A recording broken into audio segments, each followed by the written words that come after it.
my name is Linda Davey. I am a resident here over on Woodsong.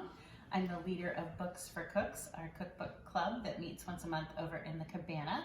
If you want more information about that, it's on the Pine Hills website. I am also Vice President of the Board of Director for the Cape Cod Culinary Incubator down the Cape, which is an organization that is helping food makers on the Cape find a space to work and get business sense to help them start their businesses. And I do some cooking demonstrations for Edible South Shore and South Coast Magazine. So today I am going to teach you how to make granola.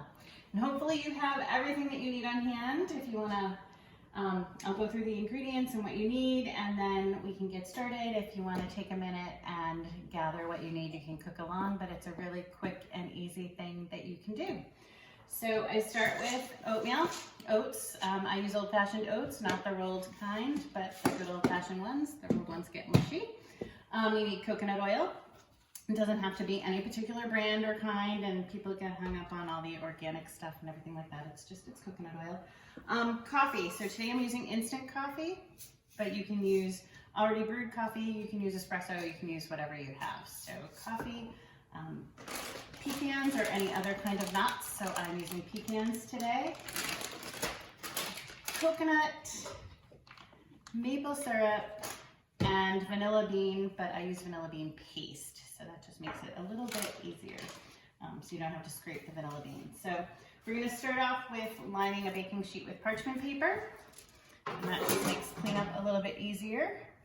I am going to melt 1 tablespoon of coconut oil in this little pot, and while that's melting, I've got a tablespoon of water that I'm going to add to that. And then we're also going to add a tablespoon of instant coffee. So if you're using espresso or regular coffee, or even honestly coffee syrup would work, you can just use 1.5 tablespoons of whatever coffee it is that you want to use. So we're going to let that melt together. Preheated the oven to 325 degrees, so that'll get that ready for us. And while that's melting, I'm going to add to this bowl 1 cup of oats,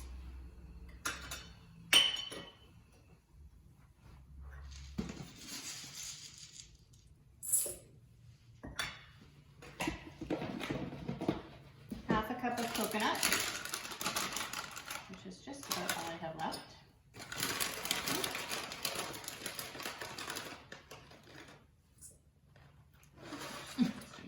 It's just about right. You don't have to be perfect. That's kind of the nice thing about this. And half a cup of pecans.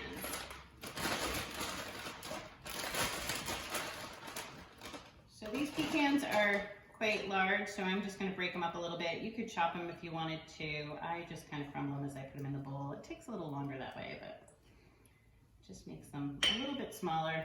When I use almonds, like if I use sliced almonds, I don't even bother doing anything to them. I just go ahead and do that. So this is all melted, so I'm just going to take that off and let it cool a minute while I'm doing the pecans.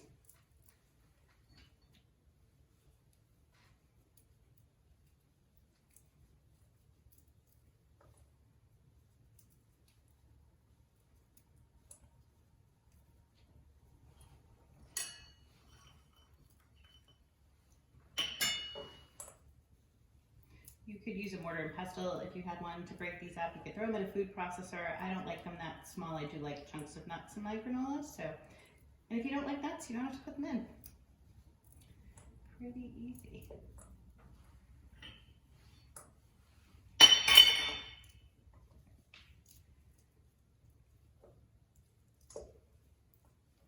I'm just going to give that a good stir, make sure everything is all mixed up and we don't have any big chunks of coconut.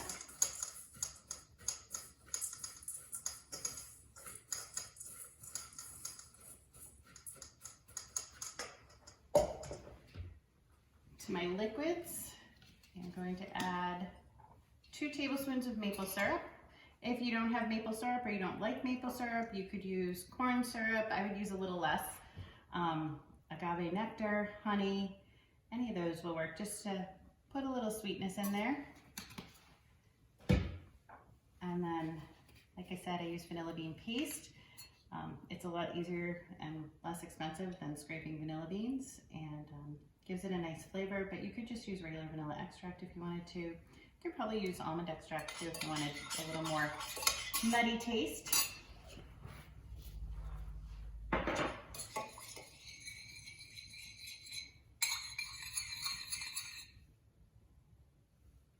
I'm going to just add this to the dry mixture. And give it a good stir.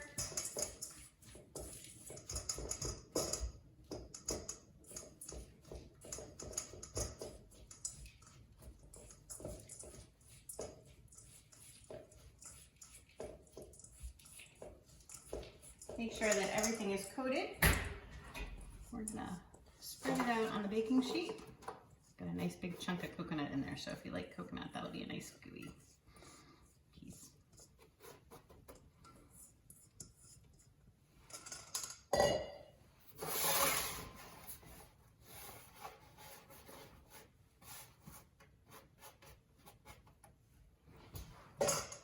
And put it in a 325-degree oven. It takes about 20 to 25 minutes in total. So you're gonna wanna stir it halfway through.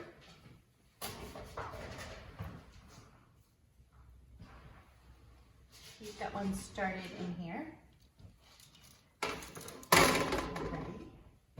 Give this one a stir.